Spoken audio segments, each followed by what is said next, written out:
More and more, we're hearing about horror stories of how landlords are getting screwed with tenants that stop paying rent and refuse to leave.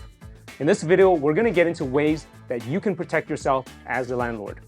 Let's dive right in. Hey, this is Andy from Sweet Additions. Thanks for watching. If you're new here, our goal is to help homeowners and investors create more housing and generate wealth. It would help us out if you can give us a like and subscribe to this channel. Also, we have a comprehensive in-person training program coming up.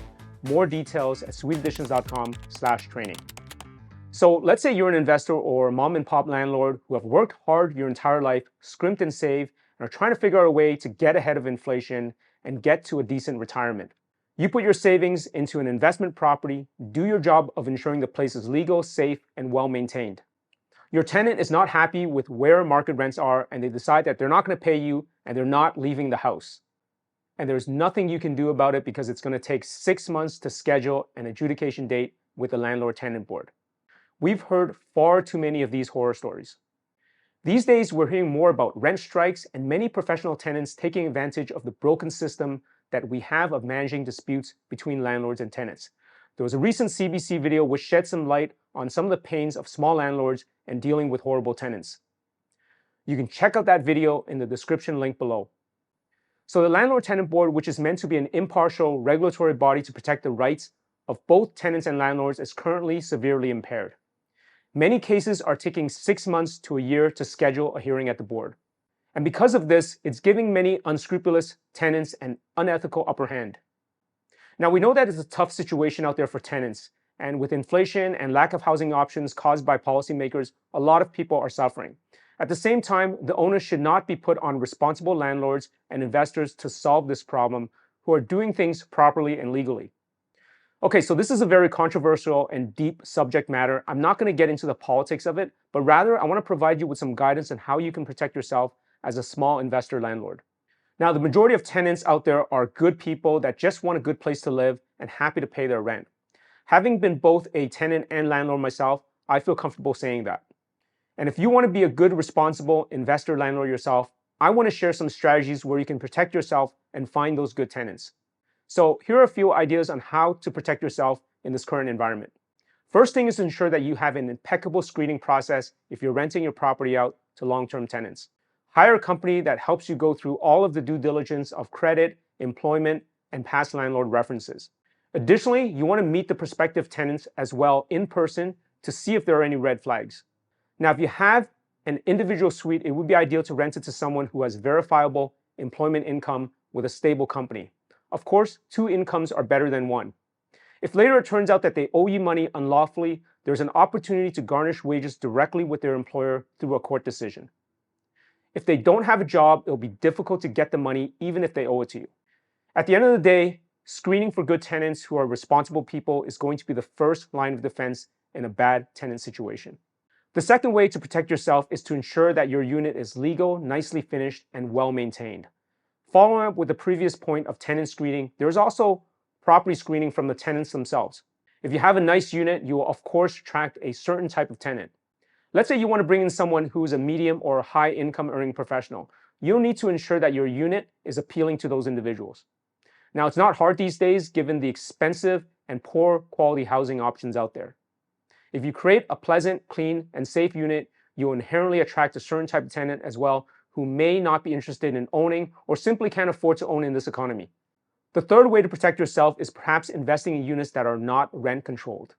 So under current Ontario law, it states that new buildings, additions to existing buildings, and most new basement apartments that are occupied for the first time for residential purposes after November 15, 2018 are exempt from rent control. So this would apply to many max suite type housing such as basement apartments, garden suites, and newly built additions. This law is effective in helping to control the actual cost of inflation and not the official government figures.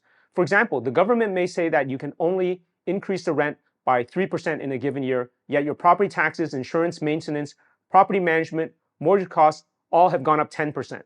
Now, of course, you should not abuse this law by doubling someone's rent just because you can in order to get them out of the house. That's going to backfire to you if you end up at a landlord-tenant board hearing. Use a reasonable number. So if you see that market rental rates have gone up substantially more than the rental increase mandate, you can increase it to closer to that figure for units that are not rent controlled. So if you can show your costs going up much higher, you have a reasonable argument if your case ever went to the board or to court. So use this non-rent controlled law wisely. It should be there to help protect you from the true increased cost of ownership, not to abuse a tenant situation. The fourth way to protect yourself is perhaps having a unit or multiple units that are not under the jurisdiction of the RTA, the Residential Tenancies Act in Ontario. Given challenges faced by landlords in the past several years, many have turned to short-term rentals such as Airbnb to avoid being regulated under the RTA. This can be a solution in some cases, but you'll need to follow the bylaws of your municipality. And recently, the federal government has also stepped in to disallow tax write-offs for any units that are not operating legally within a jurisdiction. So be careful with this one. Now, if you're starting out with real estate and you don't mind sharing a home with a tenant or multiple tenants through a house hacking strategy, then you may not be under the purview of the RTA. If the property is your principal residence and you share a bathroom or kitchen with your tenant, then it may not be governed under the RTA. This can potentially work well if you have a max suite home that you also live in and use the facilities throughout. You should still have a contract even if it's not under the RTA and consult with a lawyer or paralegal. The fifth way to protect yourself, and we're seeing this more often, is renting out fully furnished medium-term rental units. So typically these are leases that can last between 1 month to 12 months for individuals, couples, and families that need a temporary place to live and don't want to buy furniture. Now, of course, this is still governed under the Residential Tenancies Act, but you might get an idea from your prospective tenant that they won't be living there for an extended period of time. For example, it could be a family undergoing a large renovation that needs a place to stay, or people who are in transition. In the GTA and especially Toronto, there are many temporary visitors who are staying for months at a time for work or school, but don't intend to stay for a very long time. These may include corporate executives, digital nomads, healthcare professionals, graduate students, and even people in the film industry. And if the place is nicely furnished and decorated, you'll be able to command a higher rent. Okay, the sixth and final item to protect yourself is simply to diversify. So this may include diversifying your investments in things outside of real estate that can hedge against all of the inflation that we're seeing. It can include investing in real estate outside of Ontario's borders to jurisdictions that are more fair to landlords. And it may even include investing in real estate outside of Canada's borders. We certainly know a lot of people who are divesting some of their Canadian property holdings to markets in the United States. The great thing is that the strategies we talk about here with max suite housing and densification is a trend happening across North America. It may be wise, depending on your financial situation, to have a small investment portfolio here in the GTA and Ontario and investments elsewhere as well to hedge some of the more complicated social and economic issues that we're facing.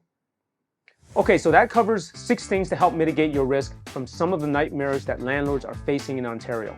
Of course, none of this is guaranteed to solve the problems faced by landlords, but it's all about mitigating the risk and protecting the assets for you and your family that you have worked so hard to acquire. We dive much deeper into the mechanics of some of these things that we described in our upcoming comprehensive in-person Max Suite training program.